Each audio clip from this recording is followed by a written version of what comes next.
Hey, good afternoon, beloved. Good morning, good evening, depending on what time you get this and when you listen. in these times, I've wanted to be very purposeful about making sure that I see you, you see me regularly. This is due to the nature of our world and the exclusivity of what the world is trying to project on people, the isolation, and all of those other honestly ignorant things that are trying to be part of our American culture that have an opportunity to seep even into our church culture, the kingdom culture that we carry. I've determined to be really purposeful about making sure that I'm reaching out to you. I want everyone to know that you can call me, you can message me, you can email me. Do not in any way let the isolation of the world be your isolation. That is not what God is raising his sons up to be. That is not what the family of God looks like. The family of God is intimate. The family of God is connected. The family of God weeps with those that weeps and rejoices with those that rejoice. And I want to strongly encourage you that you be very purposeful about reaching out, about knocking on the doors of people's hearts, about looking for an opportunity to bring hope and to bring comfort, to bring healing, to bring love.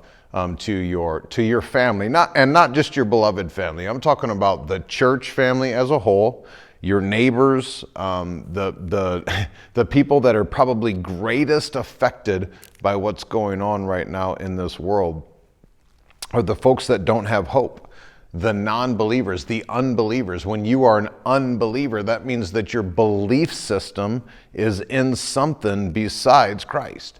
If you are a person who doesn't either believe in God or doesn't acknowledge God, as Romans chapter 1 talks about, that it tends to be an incredibly hopeless, dark, devastating, depressed, oppressed lifestyle. And those are the folks that need people like us that have something real, that have something genuine to offer them. This is why I've been strongly encouraging folks to still go out, to still lay hands on the sick, to still prophesy, to still give people words, to give people affirmation, to give people exhortations. Right now, the whole world is trying to stay 6 foot apart or 600 miles apart, as far apart as we can, because they see people. And I want you to, I really want you to kind of to go here with me in your way of thinking. Right now, the world sees that the problem is another person, a carrier of a potential disease. They could be carrying it and unaware. Right now there is literally in the hearts of mankind, they see that their potential enemy to the death could be the random person that comes within 6 feet of them. Now, I know that's not you, beloved, but I want you to see, like, this is the legitimate thought process and philosophy that folks are carrying out there in our world and in our streets. They see that the enemy, it's not Satan, it's really not COVID, that's just the carrier.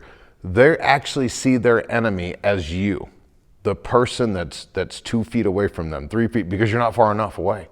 And what if their mask doesn't work? And what if their gloves don't work? And what if they don't wash their hands just right? And what if, and that you or another person or another human being or a coworker or even a family member, they could be the enemy that's carrying their death. Those are some of the things that are going on in the hearts of folks. And we have a solution for that. We carry him. We carry Jesus. The gospel is God was in the safest, healthiest place in the universe, heaven. And mankind was infected, saturated and infected with the most communicable disease ever, sin. It came on us because of our birth. It was inescapable. It had a 100% mortality rate, and everyone had it. And the answer, the gospel, the good news that we're going to celebrate, especially that we're going to celebrate in a few days on Easter, the good news is that God came from his perfect place to our sick, diseased, pandemic of sin in the human race.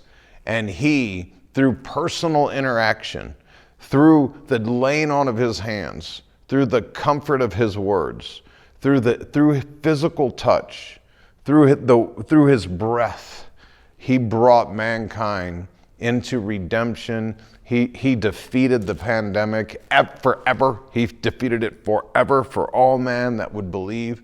This is the good news. God was not scared of the pandemic, but instead seen a solution by sending Christ.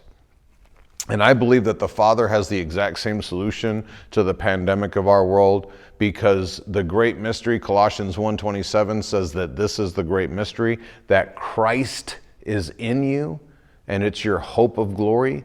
And so I believe that the Father's plan of redemption for mankind, which was sending Christ from heaven to the pandemic of this world 2,000 years ago, is the exact same solution that the Father has today, which is sending his sons, you, his children, with Christ from the heavenly places that you are seated in into the pandemic of this world, so that you can rescue this world from sin, from sickness, from disease, from hopelessness, from despair, oppression, depression, poverty, and lack. You are the hope of the world because you carry him, Jesus, the hope of the world. I want to give you a tangible reality. If we are looking for this, the scriptures are literally filled, incessantly filled with experiences that are just like this, that are so mirror image of what we're going through today. So many different, especially in the Old Testament, so many different people that were facing way worse situations than what we're facing today.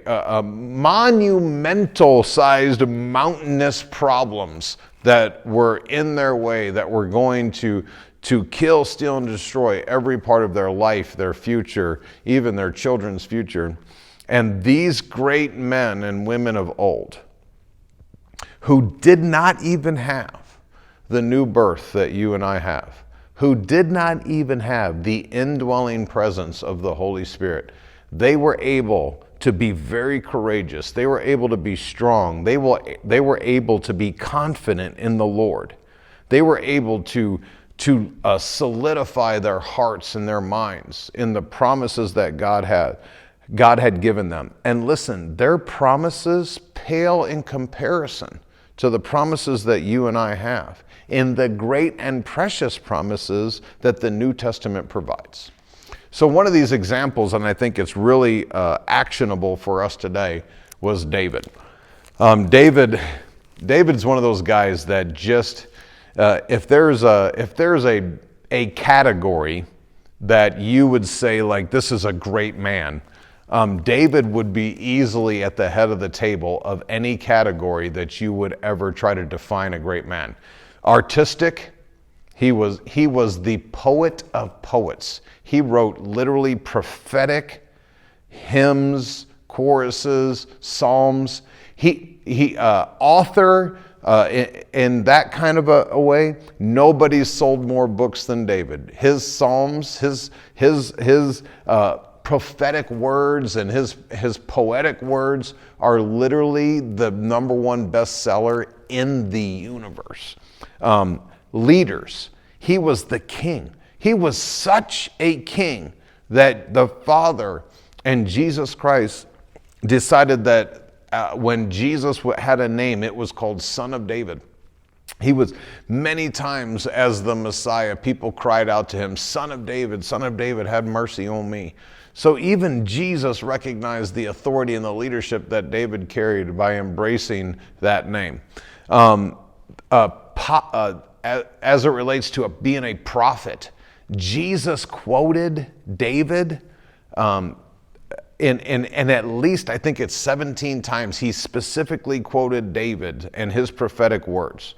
Hebrews quotes David. I mean, David is quoted everywhere. And as a prophet, few others were like him.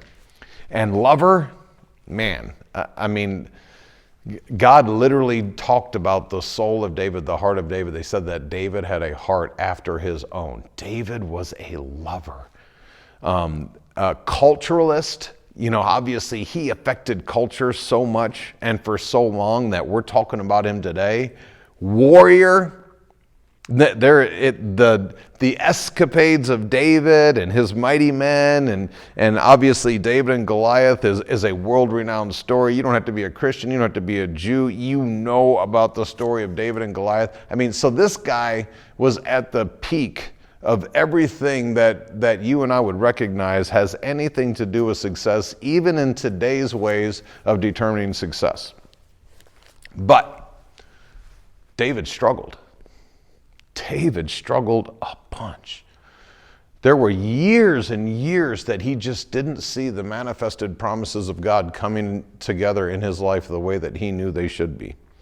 There were years and years that he was far from God. His heart had slipped away from God. He was in a terrible state, ended up in adultery and murder at one stage of his life. Towards the end of his life, the Bible just kind of skips over his latter years because it was just kind of ignorance and just not really congruent with the David that all of us want to know and love, which I think is really awesome. Even God, in a way, hid a little bit of the problems that was in David's life. Now, on the other hand, you could say that David had some terrible problems and terrible issues, and God literally spread them out there for the whole world to see. He named names, he talked about places, the rebukes and stuff like that. But then there was just seasons of his life that God allowed there to be silence because of his love and his mercy on David's life. One of these instances that I want to highlight that is very, very parallel to what we're going on today is that when David was running from Saul, he ended up going and living with the Philistines, which the Philistines literally were not even supposed to be a people group that had any ability to be affecting the world, because Saul was given a very specific command to deal with the Philistines and to deal with them in basically an eternal way, because of the devastation that was in them, because of the murdering attitude that they had, because of the fact that they basically existed to cause damage and problems to the people of God. Saul was given a command by God to deal with them. And the parallel that we have today is that here we are dealing with a sickness and a disease that for the most part people and even some of the church is cowering from, which is a very Saul-esque way that people are operating their lives. And it is just, it's not okay. The church of today should be David running towards Goliath, and not Saul hiding in his priestly or his high king tent, shining his armor, hoping that somebody's going to come along and save us. Saul should have dealt with Goliath. Saul should have dealt with the Philistines. Saul should have done the mandate that was on his life, but because he failed, there were problems in David's life. And so because we, the people of God, the children of God, the church of God, have not really truly fully manifested a reality of the mandate that God has given us to cure diseases, to heal all sicknesses, to heal all diseases, to deal with the sin that's on this planet, because that's still going on, that's one of the reasons that we're dealing with this pandemic. This is not from God. I don't know how to make this any more clearer. That this pandemic is not from God. Death is from Satan. Goodness is from God. Healing is from God. It is not the judgment. People are talking about this being God's judgment on mankind. that is an ignorant and anti-theological statement that is not congruent with the heart of God and with the understanding of the gospel and the sacrifice that Jesus made for the sins of all of mankind.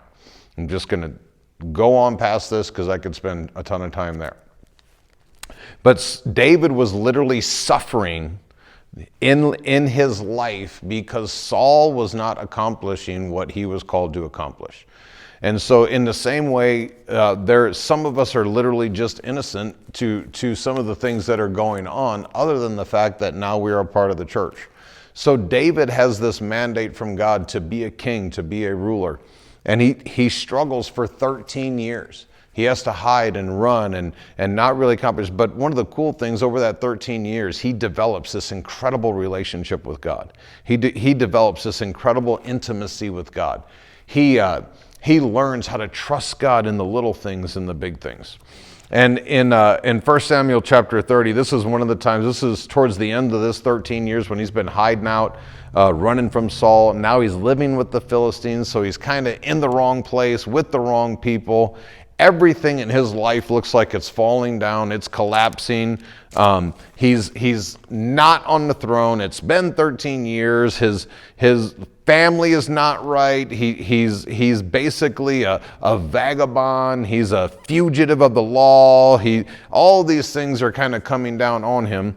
He's living with the Philistines, his mortal enemies. If you remember, Goliath was a Philistine. He's literally living with his mortal enemies, so he doesn't know when they're going to attack him, or maybe want to sneak up on him in the night and cut his throat. Like, everything in David's life is slowly constricting from the visuality of it, is slowly starting to constrict him in every way there is.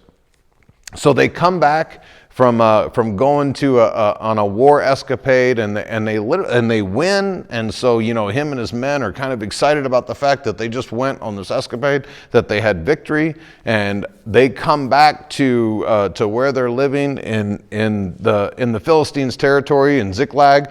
And in verse 30 of 1 Samuel, or in chapter 30 of 1 Samuel, and in verse 1 it says, "And it came to pass when David and his men were come to Ziklag on the third day." There's something to be said about the third day. We're going into the Easter weekend, and this is one of the things that was highlighted to me on this. This is the third day. The third day is important. Third day is powerful. And there was on the third day that the Amalekites had invaded the south and Ziklag, and smitten Ziklag and burned it with fire. So this was his home. So he returns back from a conquest, and he finds his home literally destroyed, burned with fire. All of his, verse 2 says, "And they had taken the women's captive that were therein, and they slew not any, neither great nor small, but carried them away and went on their way." They literally, the Bible's kind of wordy on this, but what it's saying is that every one of their women, every one of their children, they literally didn't kill them so that they could take them as slaves. And you could probably figure out the darkness associated with that. And so they had taken all of David's, his wives, his children, all of his mighty men, all of his entire army. There wasn't a single person left in the camp. They stole all their stuff, and they burned their camp to the ground. Now, this is at the end of 13 years of nothing working right in David's life. This is where a lot of people are finding themselves today. Like, literally everything is coming undone. There are folks that are out there, and I know you. You've been working hard at a job or a business, and it's coming undone. You've been working hard at your future, trying to get things aligned in your life, and it's coming undone. You know that God has given promises in your life for things to work out, and it's coming undone. The whole world is in fear and panic and torment about what tomorrow might hold. And I dare say that a bunch of the church is allowing this to seep in. It is almost like David right here in this situation. It just could not get worse. Except, then verse 4, "Then David and the people that were with him lifted up their voice and wept until they had no more power to weep." Have you ever just been so broken, so distraught that all you could do is just flop on the floor and just heave and weep? Verse 5, and David's 2 wives were taken captive, Ahinoam and the Jezreelitess, and Abigail, the wife of Nabal the Carmelite. And verse 6, and David was greatly distressed, for the people spake of stoning him. Now this is important because I need to talk to a bunch of you about this. I'm aware of about 40 to 50% of our church, because of the stance that we've taken for the finished work of the cross, for the Great Commission, for the heart of God, you have been persecuted. You have been persecuted. I know that a bunch of you have been threatened to have your children taken away from you by people calling DCFS. There's other people in our congregation that have had the threats of having their licenses taken away for practicing medicine and other things like that, that they've been threatened with their jobs, their own livelihoods. There are people that are talking about in their own families that are talking about them being terrible people and evil people. You have probably been told over and over. I've been called Jim Jones literally more times than I can count. I've been called Charles Manson. All of these. We've had grandparents have their grandchildren taken away from them so they can't see them because obviously they're dangerous grandparents. And I literally could go on and on. A ton of you have had this happen. So it's not even just the world is coming undone. But now literally you have been made an enemy. You have been marked by this world as one of the reasons that our world is terrible. You have been persecuted. You have been lied about. You have had people literally try to say things for the purpose of getting into your heart and causing you to break. David's men spake of stoning him. It was literally everything in David's life fell apart, but he had his guys. And then his guys became his enemy. This was it. This was the bottom of the bottom. This was the low of the low. And what did David do? And the people spake of stoning him because the soul of all the people was grieved. I've been speaking on soul success. Because the soul of all the people was grieved. Every man for his sons and for his daughters. But David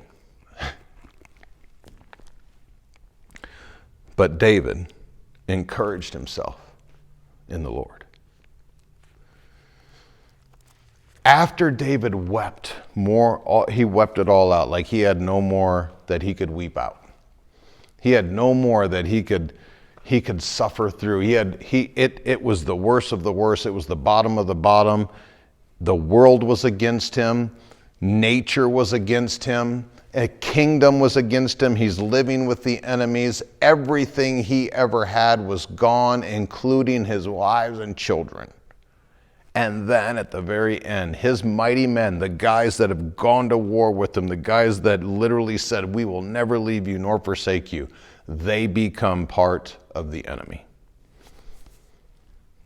And David encouraged himself in the Lord. He dug down deep.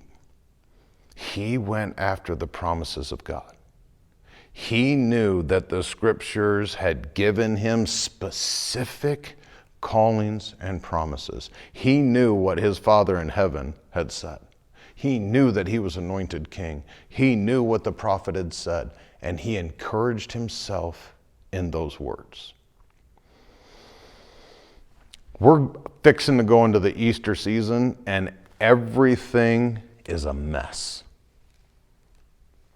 This is supposed to be the time that the church literally has an opportunity to shine. For the world, literally the world stops on a season like Easter and says, hey, let's take a moment and let's really think about the deep things and recognize God and think about and talk about this Jesus of Nazareth from 2,000 years ago.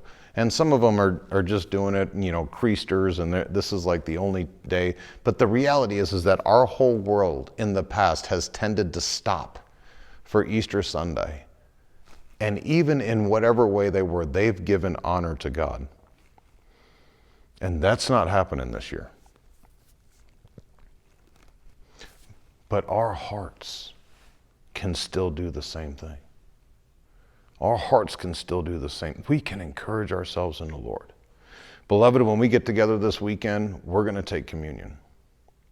I want you to get the elements. I want you to gather with the folks that are in your house. I want you to get your children. I want you to get the elements. I want you guys to have a solemn remembrance of this Easter Sunday. This is going to mark your children. This is going to mark your memories, probably unlike any other Easter ever before. And you have an ability to make that mark, bring an honor and bring a diligence and a passion for you to go out into your world and to take that death and resurrection of our Lord and make it real for people. Or you can do what a bunch of folks in the world are going to do, and they're basically going to say, well, Easter's canceled. Guess that Jesus fella, nothing changed. This is up to you. Now, I know you out there. I know you, beloved. And I know that that's not who you are. So I'm going to challenge you this weekend. Do not let the world take away something from you that is very, very important for us to do as a church family. And that is to recognize and to honor the man, the God, that brought us this new life that we all celebrate. Well, thank you for hanging out with me for a few minutes. If you need anything at all, you call, you text, you email. I'm looking forward to seeing you in person, kissing your cheek, hugging your neck, and letting the Christian grace that we all have flow. But until then, you'll have to accept this as the best that I can offer. And until we see each other again, make sure that you prosper and you experience the divine health that Jesus purchased as you allow your soul to prosper. Goodbye, beloved.